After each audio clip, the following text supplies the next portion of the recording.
All right. This break is all about Isopod and how Isopod ended up meeting Mantis.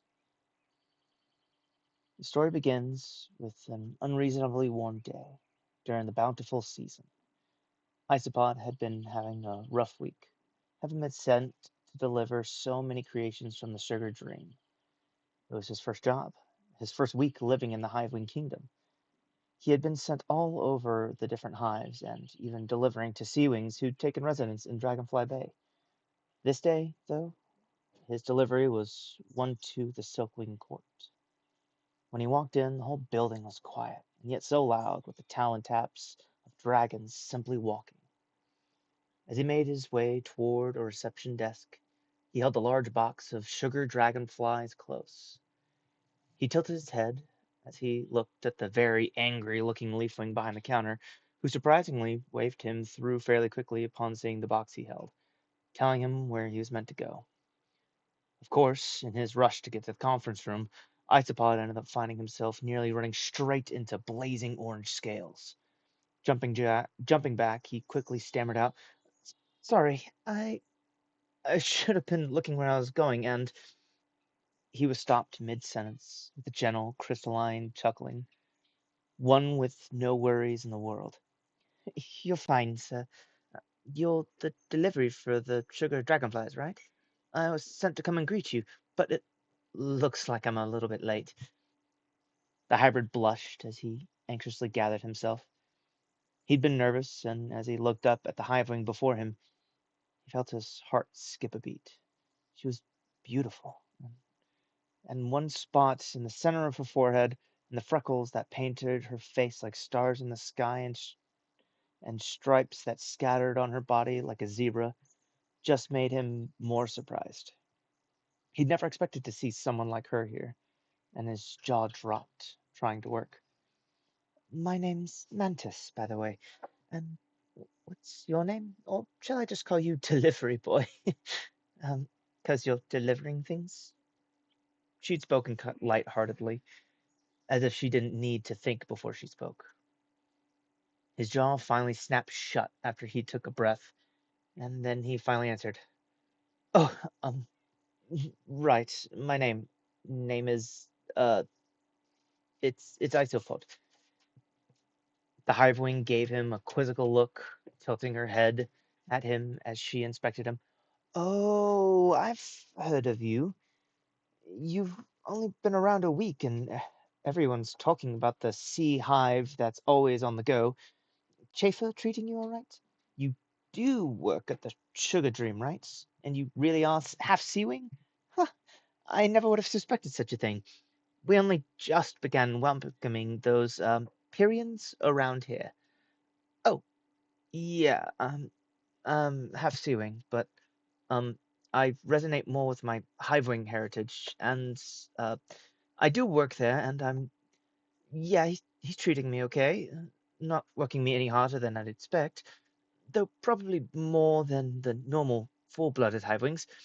I I also kind of grew up away from here, on an island. My mom and one of my dads were Sea Wings. Mantis grinned lightly, shrugging. I think I'll have to pay them a visit then. After all, he has to listen to someone right under the Queen. Oh, that reminds me. I'm here for negotiations with the Silkwings Congress. Well, me and my friend are. The Silkwing Congress are a lot more likely to listen to another Silkwing than to a Hivewing again so soon. Oh, a visit won't be necessary, I promise. It's nice to meet you, though. With that, they both began on their way toward the conference room again. When they entered, the large group of Silkwings snapped their attention toward the two. Isopod awkwardly waved, an anxious look on his face as he nervously stammered, "I, um, uh, delivery?" As soon as that final word left his mouth, the largest Silkwing, one with bright red wings and a missing antenna, grinned and smacked his talons against the table. Seems like a perfect time for the break, then. Join us. I'm sure we have more than enough. As it had turned out, the bright red-winged Silkwing and missing antenna was a visitor with Mantis. He had introduced himself as Tiger, and on closer inspection, he had some dark mahogany patterns on his wings, the same mahogany striping his face, legs, and back of his neck. As Isopod stared at Tiger's wings, he noted there was a bunch of tiny nicks in his wings that he couldn't see further off, and there was a scar on his wrist when his palm was up. There were also strange markings that Isopod noticed. Every so often, the hybrid would find himself glancing back over at Mantis, anxiously thinking about what he might say to her. By the time he figured out what he wanted to say, though, he no longer could. He had to continue his deliveries, and she and Tiger were sent back to their hive. Isopod sighed to himself, kicking himself mentally as his wings drooped throughout the rest of the day. It wasn't until a month later that he had been able to see her again. He was working behind the counter of the Sugar Dream, and that same blazing orange set of scales with stripes and freckles and forehead spot of black had surprised him greatly. He had been so happy to see her again. He accidentally broke a sugar sculpture of, ironically enough, a praying mantis, ready to strike its prey. That day was the day he was able to cough up the words he had been thinking about the whole month. Words that he never thought he'd be allowed to say. Mantis, I'm so happy that you're here. I was wondering if maybe you would want to go get something to eat, maybe together, kind of like a date. The response that came from that bright smile of a muzzle and those sparkling eyes all changed his life forever. Well, you're kind of funny. I think I'd like to see where that little idea that you had ends up going. That is the end of the small prompt to give you guys a look into the past and understanding of Isopod. I do have Isopod's player here that I'm going to be asking a few questions from to get a little bit more of an idea. To I to start off with, I'm the one who ended up giving you the prompt, the idea, but overall, what because we got a small glimpse into Isopod's thought process and everything here, but overall, what was it that Isopod kind of ended up feeling at that moment? Was it more of a love at first sight type thing, or did it just kind of started off strong and then grew from there? so at first it was more of just, oh my gosh, she's so pretty. Not really as much of a love at first sight as, but though there was an attraction of sorts. Hmm. Okay. Yeah. Um, I know we had ended up talking at one point. Did you mean for Tiger to kind of be more of a one-off thing? Because I know that behind the scenes we've talked a little bit about Tiger, and you're thinking about making him into more of a recurring theme.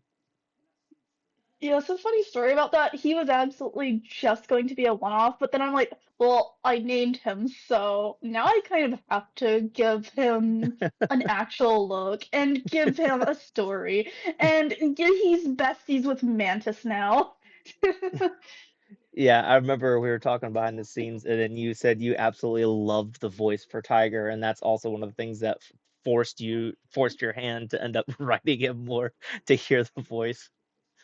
Oh yeah, behind the scenes when I was listening to you voice him, I was like shaking my fist like, "No, you're not supposed to make me want to make a character out of that."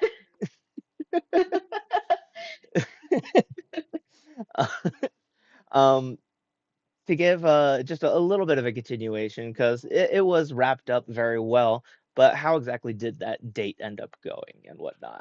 My guess, just as a DM perspective, my guess is that he was fumbling everywhere. I'm guessing he probably Oh, dropped one or absolutely. two things on his way and whatnot. Oh yeah, he was it was a mess. It was an absolute mess. But luckily for him, Mantis thought he was trying to be funny. All right. He got a little bit of grace. Just a couple more questions, and then we'll end this this little bit of this side story here. Um, we obviously know, as per the campaign at this point, that he is absolutely madly in love with her. That Mantis is basically his world. But I suppose on a deeper level at this point, what is it specifically that is kind of going through his mind right now? Because the last thing that we knew is that the king has Mantis. And it's not confirmed yet, as you guys only have one side of the story. But as far as y'all know, the king's basically made her his quote unquote his little pet, his servant, his interesting thing that he just kind of has around him at this point. What's more or less going through his mind and his emotions as per the current time of events? Well, right now he's going through it really bad. He wants to make sure she's at least safe, obviously, but bigger thing, he's also a little bit torn because after finding out about Sword, he's also kind of wanting to make sure she's protected too. It's a lot of which what if there's a point that I have to choose between them? But I don't want to choose between them. I want to think that I would protect my wife, but she has venom, I'm sure. And but also Sword can protect herself too. So he's a little bit torn, a little bit anxious. He's really enraged that he finds out that she's there, and then just oh, the king is probably keeping her hostage in his eyes, at least. Yeah, yeah, because as per the story so far, Sword has basically been helping Isopod get through this emotional time. Y'all Hmm. have found out that Sword more or less, has, or at the very least had, y'all have gotten the information at this point that that Sword's dragon's dead. Sword doesn't know this yet, and so you guys have really grown and kind of bonded over these past 3 weeks, more or less, that y'all have been together, as Sword has been helping to ease Isopod's pain of being separated and unknowing of what's happened to the wife.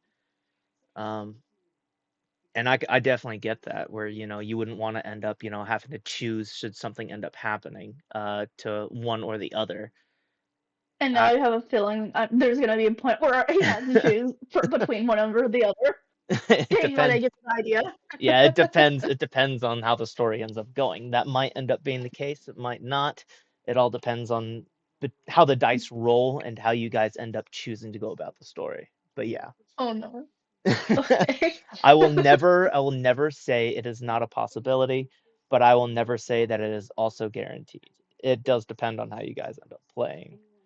Um, Yeah, fair. yeah, but the very very last question that I have, that I'll end up generally asking everybody.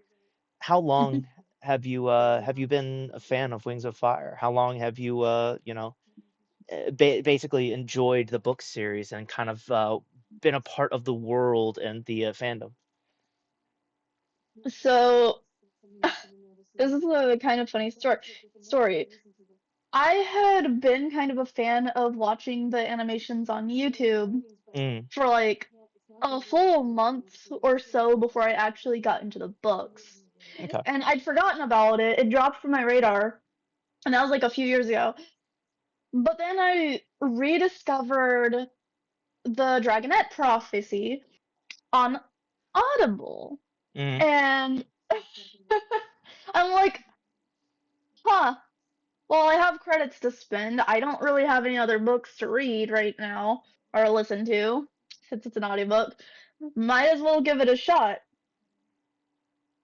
And it was a rough start, but it was interesting too because this is mm, the first time I ever had read a dragon book that was from the perspective of the dragons, and humans were pretty much non essential to the plot. Oh yeah, almost entirely non-existent. They were there, but they were almost non-existent entirely. And it's very unique having a book specifically from a dragon perspective instead of a human. Yeah, I agree with that Yeah, definitely. yeah. And I'm gonna be real. I oh, I love so many of the characters in this world, except Kibble, but that's gonna okay, before anyone comes for me, because I know that any Wings of Fire fans are gonna jump me in the streets. They'll find uh you and they'll shank you as they walk by. yeah, so before anyone comes to try to jump me, I don't like Kibble for very personal reasons, and it has a lot to do with his personality. I won't get into it though. Yeah, Past that. that's fair. That's fair. Yeah, I there's a lot of characters and whatnot that I love. I am honestly a sucker for side characters in almost any story. Like I like the main characters, don't get me wrong, but any like story, side characters. I'm always all about the side characters. My absolute favorite side character, which you basically never see again, is Silver the Sloth. I love that sloth so much. That just grabs onto Queen Glory. We don't really see him again, but I love that sloth. But we technically do because he's with Glory. Technically, He's just yeah. not mentioned. He's just never mentioned again. But yeah. Yeah. But that'll probably be it for this little side story, this little question section. Do you have any last little things that you'd end up liking to say to anybody watching? Uh, well, I hope y'all are enjoying the campaign so far. I hope that you guys enjoyed the side story that I gave for Isopod and Mantis, and maybe you'll be able to see Mantis at some point. Who knows? Mm, yeah, definitely, definitely. One way or another, you'll end up seeing Mantis. It depends on the story goes. But Yeah. yeah, if you guys are enjoying this series, we stream on Twitch for the actual live section before we end up putting the videos up. Don't search for episodes 1 or 2. We didn't actually stream episode 1, and then it turns out that the video gets deleted after 7 days on Twitch.